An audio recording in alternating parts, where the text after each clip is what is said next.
Yeah, I think so.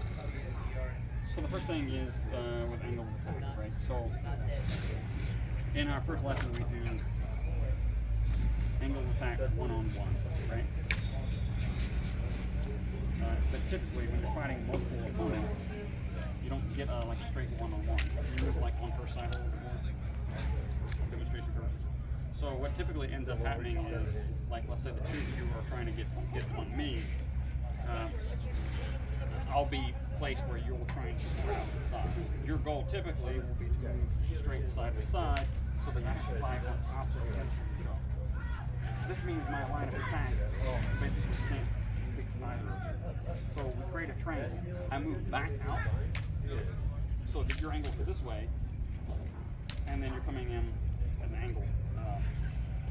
If I'm in a straight line, worst case scenario, I don't have any option to do it. But if I move out this way, I can put all my opponents on one side. This allows for like sweeping attack. Whatever, big dog. You sound scared. Fair also. You sound scared, Will. More than that, if I incorporate the next part, which is basically a big movement. As you are moving towards me, I keep creating a triangle. I isolate one person. Zoom that out. I isolate one It's got it pretty good. and I make a big move towards them. So start. Right? Now what I'm doing is the back's move there starts to draw my line through both of them. So I'm trying to draw around him, place him in between the two. This means that I'm actually only fighting one of you at a time. As long as I can keep you behind him, if you're trying to circle left or right, I can continue trying to fight this way, isolate, get my hit in, and then move on to my next.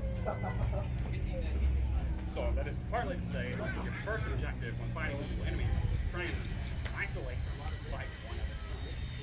One by whenever you have to drawing out a triangle so that you're not in the middle of a line, which is the worst place. And then a big move to one or the other so that you can try and create this line. Now, knowing that, if I try and move towards you, her, you're going to try and move away to try and allow her to come to the side, try and find this position. So I'm going to be doing like this, and come in and line that up. Okay. Big moves help that. But there's another scenario in which, let's say we're in a corridor or a hallway or something in which I can't create the triangle. I can still, if we're going a straight line, charge him, like stepping, cut him, and then turn back around, assuming that I can beat him that quickly. But if we assume both of you are more skilled opponents, there's actually another piece of footwork. It's called swivel steps. So if I'm fighting the two of you, I kind of look down at the floor where I can watch you both. I can strike up at this, and then back at the other. It's done with a rotation of the feet. So this way, and then I quickly just rotate this feet, and then I can cut back in this direction.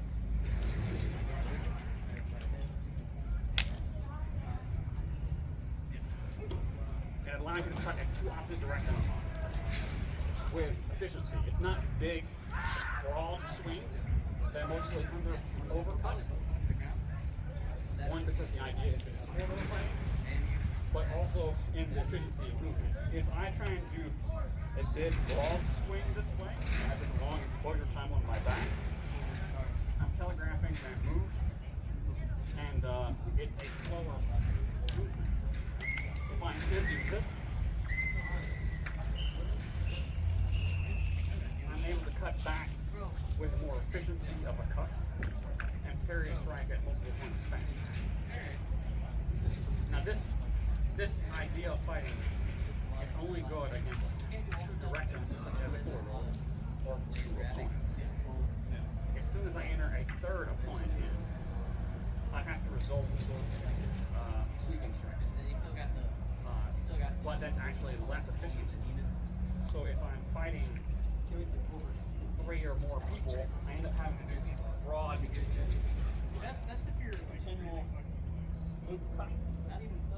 And hope that I can area away to give myself timing. But then I'm still going to look for that same thing. A lot of times they end up just pointing at each other in front of around these spears. and then I was like, that's all the fucking spears and pikes are used you for. step in. As soon as you step in, I'm isolating you far enough by distance to attack him one at a time. Once he's been taken care of, and let's say even if he isn't, let's say if he blocks this in, if you're trying to close in for this, your pivot point is further out. You can't be in on this the same way you can. All I need to do is step this way, and now you can't attack me through him unless you're willing to just kill your friend. So I will constantly be fighting this way. Play your dagger.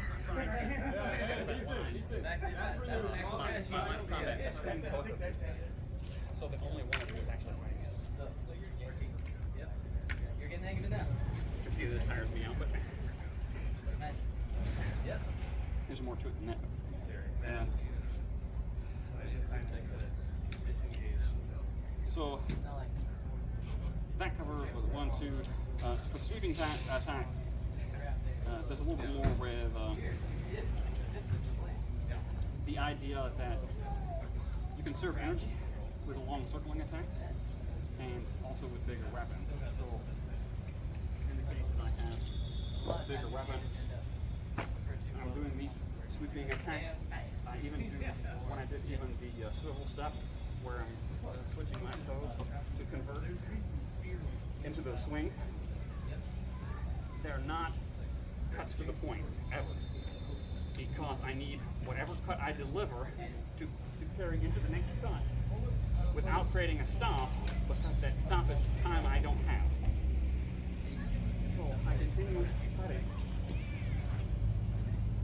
into those cuts to clear, but even if I don't hit, whenever I am attacking and in the case that I need even more space, like I'm grabbing here with the sword, it is those things that they often do with manual too, is that you can slip either into the left hand grip, so you can grab with the extra reach of the pump. You want to catch down with your main hand to give a bigger sweep. Then you have to adjust to slip. It's a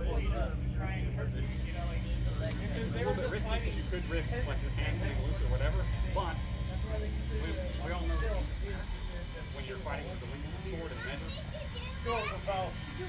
don't have one opponent further away. So I need to clear far, pull back,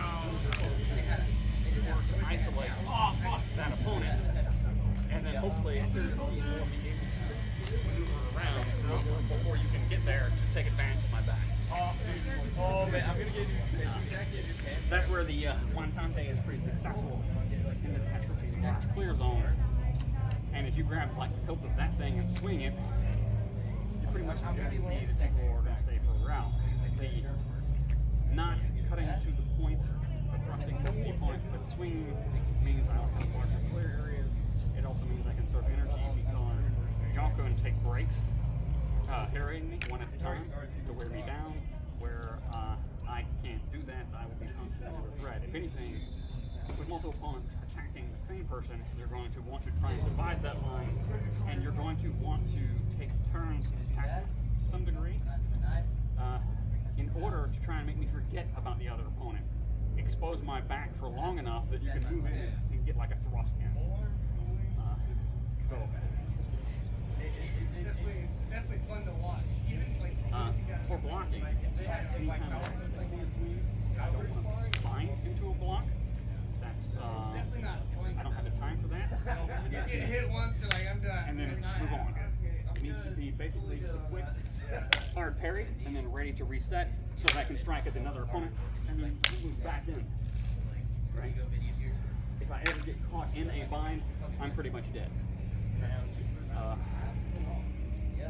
Doesn't matter how competitive it is, getting hit with long stick does not feel good. That's why I'm hesitant to use Quick thrust, particularly from like the hilt, work pretty well.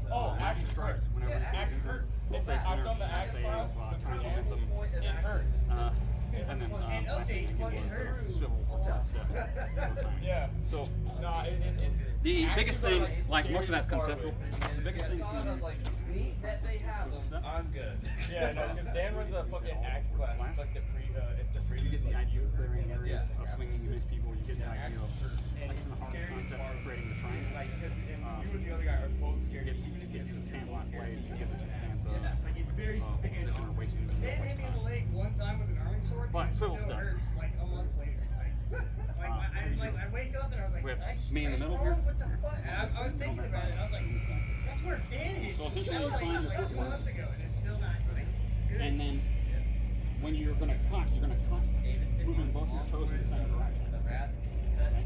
And then, so I go for a cut, you cut into my cut. I mean, like usually my massage gun. And then I'm like, why is my leg you're hurt going right to carry here? the flag How many off. times I've been You know he's up hit behind this you, area and you're going to swivel both points and swing back with the same strike. The only thing that really matters, okay? And then you can swivel back again, Combine the voice skirt. and then carry back at me. I love the voice And then skirt. as he comes back on you again, you do it again. Right. No, it's my And really so, little voice skirt. very tiring, very movement effective, but because you're doing circling strikes, you can actually, the swing on my sword actually carries Are you as a pivot into the swing on his sword. This allows for efficient movement where you're almost like, it's almost like one continual swing of the loop, where you're just, this also goes into almost spinning strike to some degree, but this doesn't have to spin because you can swing up on this side and then back on this side, and then this side. So it creates a loop, but not necessarily. Sometimes the spin is more effective, but in the case of spinning strikes and exposing your back as a flaw, by the very nature of rolling both sides, your back is always exposed. There is no, I'm exposing my back by turning it because it already is. So you just continue on with that to present enough threat to keep you space. But then you're not going to want to stay in that position. If at any point you get an opportunity to charge in on one person, you're going to do this. And then if you hear him coming up, you can swivel step, but you can also, at this point though, you're a threat. You can also try and right? And then now, I'm gonna be poopy here, poopy here. and now you're able to move back and forth here, one person at a time fighting. Swivel step still comes useful here because swivel step allows me to strike, pitch back, swivel my step, and then attack on the same opponent from the opposite side. Right. Because you're moving past me on the line and then reversing the direction of that, you still use swivel step to get to one side of the opponent. And clearly, you remember know that you use swivel step otherwise unless you make a mistake in practice. Like if you're fighting someone and you overcommit to a swing, like let's say you're getting ready to like go for a push into me, and push through. At this point, I can swivel step. I can swivel step back before we pass each other, and then bring the cut immediately around. Okay? Because it allows someone you to fight someone behind you. Oh. Tell you what, I didn't read it word for word. top block. Go ahead. We did it with Ryan. Not Ryan, Ripley. And I remember the specifically largely used for fighting indoors in rooms or corridors. But also fighting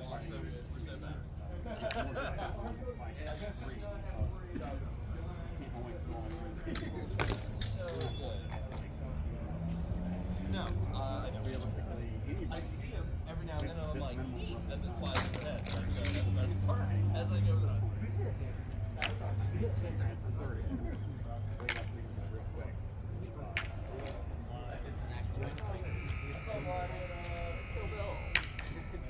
What about even if you want to kill balls like that, That's the thing, it looks like you're like in a regular car. You're just like, just let that thing they're go. aware of what's as well, and it's based off of the same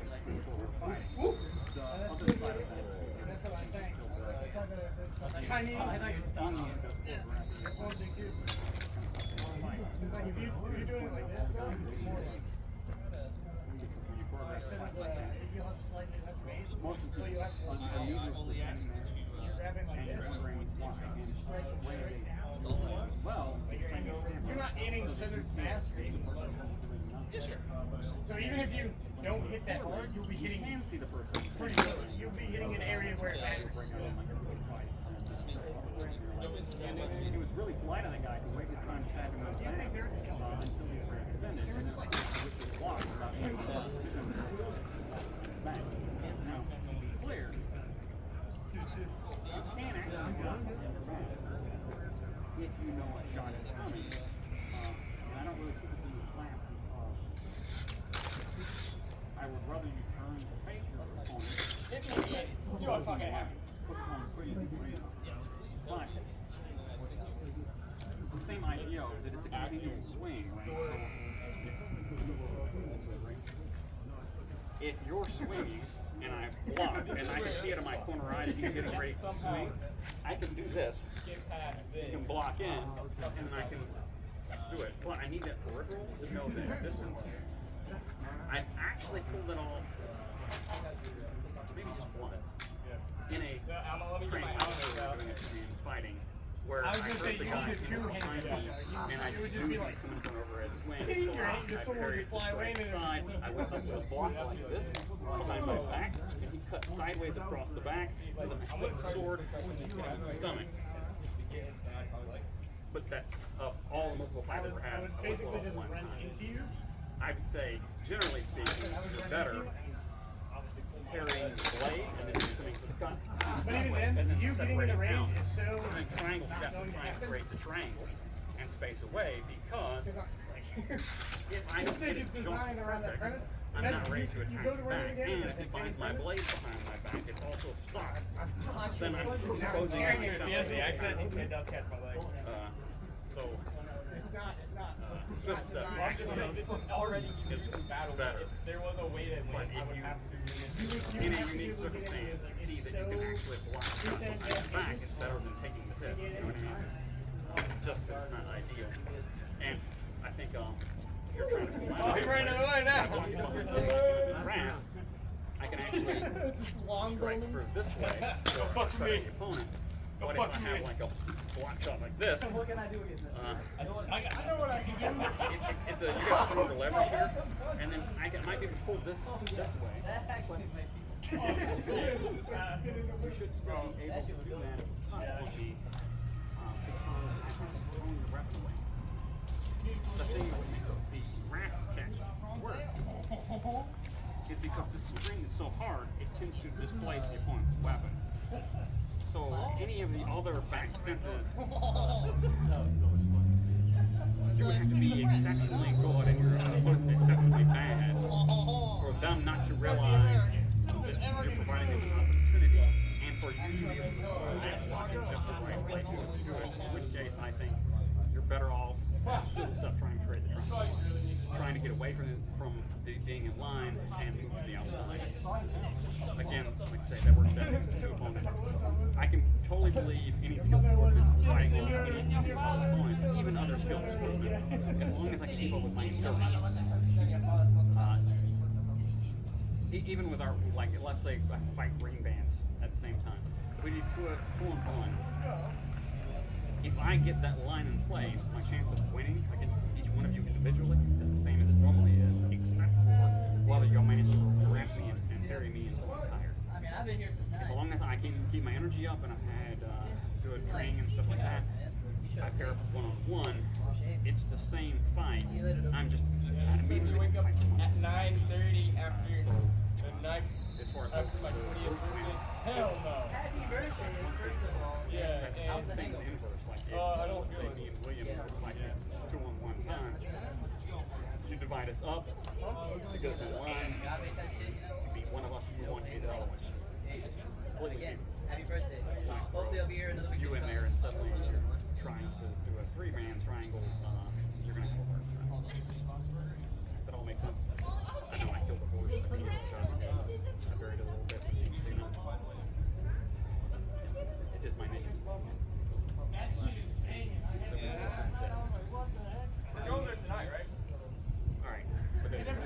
there's that one. So